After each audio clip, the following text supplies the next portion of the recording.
اور جب ہم نے تم لوگوں سے پختہ عہد لیا اور کوہ طور کو تم پر اٹھا کھڑا کیا اور حکم دیا کہ جو کتاب ہم نے تم کو دی ہے اس کو زور سے پکڑو اور جو تمہیں حکم ہوتا ہے اس کو سنو، تو وہ جو تمہارے بڑے تھے کہنے لگے کہ ہم نے سن تو لیا لیکن مانتے نہیں، اور ان کے کفر کے سبب بچڑا گویا ان کے دلوں میں رچ گیا تھا۔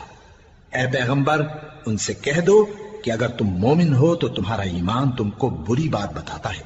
کہہ دو کہ اگر آخرت کا گھر اور لوگوں یعنی مسلمانوں کے لیے نہیں اور اللہ کے نزدیک تمہارے ہی لیے مخصوص ہے تو اگر سچے ہو تو موت کی آرزو تو کرو، اور ان اعمال کی وجہ سے جو ان کے ہاتھ آگے بھیج چکے ہیں یہ کبھی اس کی آرزو نہیں کریں گے، اور اللہ ظالموں سے خوب واقف ہے۔ اور ان کو تم اور لوگوں سے زیادہ زندگی کے حریص دیکھو گے، یہاں تک کہ مشرکوں سے بھی بڑھ کر۔ ان میں سے ہر ایک یہی خواہش کرتا ہے کہ کاش وہ 1000 برس جیتا رہے، مگر اتنی لمبی عمر اس کو مل بھی جائے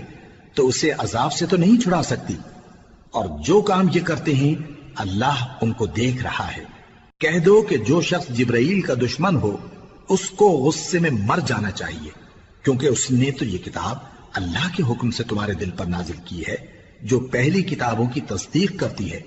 اور ایمان والوں کے لیے ہدایت اور بشارت ہے۔ جو شخص اللہ کا اور اس کے فرشتوں کا اور اس کے پیغمبروں کا اور جبرائیل اور میکائیل کا دشمن ہو تو ایسے کافروں کا اللہ دشمن ہے۔ اور ہم نے تمہارے پاس سلجھی ہوئی آیتیں ارسال فرمائی ہیں، اور ان سے انکار وہی کرتے ہیں جو بد کردار ہیں۔ ان لوگوں نے جب جب اللہ سے کوئی عہد کیا تو ان میں سے ایک فریق نے اس کو کسی چیز کی طرح پھینک دیا۔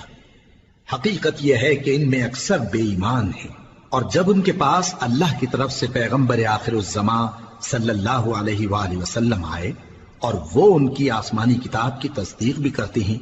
تو جن لوگوں کو کتاب دی گئی تھی ان میں سے ایک جماعت نے اللہ کی کتاب کو پیٹ پیچھے پھینک دیا، گویا وہ جانتے ہی نہیں، اور ان چیزوں کے پیچھے لگ گئے جو سلیمان کے عہد سلطنت میں شیاطین پڑھا کرتے تھے۔ اور سلیمان نے مطلق کفر کی بات نہیں کی، بلکہ شیطان ہی کفر کرتے تھے کہ لوگوں کو جادو سکھاتے تھے، اور وہ یعنی بنی اسرائیل ان باتوں کے بھی پیچھے لگ گئے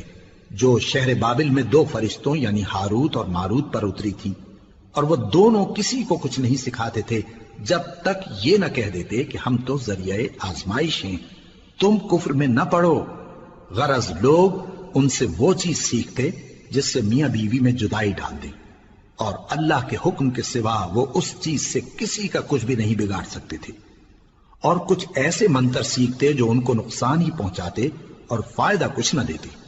اور وہ جانتے تھے کہ جو شخص ایسی چیزوں یعنی سحر اور منتر وغیرہ کا خریدار ہوگا اس کا آخرت میں کچھ حصہ نہیں، اور جس چیز کے عوض انہوں نے اپنی جانوں کو بیچ ڈالا وہ بری تھی۔ کیا اچھا ہوتا جو وہ اس بات کو جانتے، اور اگر وہ ایمان لاتے اور پرہیزگاری کرتے تو اللہ کے ہاں سے بہت اچھا صلہ ملتا۔ کیا اچھا ہوتا جو وہ اس سے واقف ہوتے۔ اے اہل ایمان، گفتگو کے وقت پیغمبر صلی اللہ علیہ وآلہ وسلم سے راعنا نہ کہا کرو، انظرنا کہا کرو، اور خوب سن رکھو، اور کافروں کے لیے دکھ دینے والا عذاب ہے۔ جو لوگ کافر ہیں، اہل کتاب یا مشرک، وہ اس بات کو پسند نہیں کرتے کہ تم لوگوں پر تمہارے پروردگار کی طرف سے خیر و برکت نازل ہو، اور اللہ تو جس کو چاہتا ہے اپنی رحمت کے ساتھ خاص کر لیتا ہے، اور اللہ بڑے فضل کا مالک ہے۔ ہم جس آیت کو منسوخ کر دیتے یا اسے فراموش کرا دیتے ہیں تو اس سے بہتر یا ویسی ہی اور آیت بھیج دیتی ہیں۔ کیا تم نہیں جانتے کہ اللہ ہر بات پر قادر ہے؟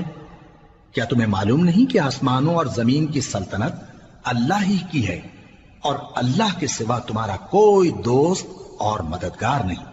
مسلمانوں، کیا تم یہ چاہتے ہو کہ اپنے پیغمبر صلی اللہ علیہ وآلہ وسلم سے اسی طرح کے سوال کرو جس طرح کے سوال پہلے موسیٰ سے کیے گئے تھے؟ اور جس شخص نے ایمان چھوڑ کر اس کے بدلے کفر لیا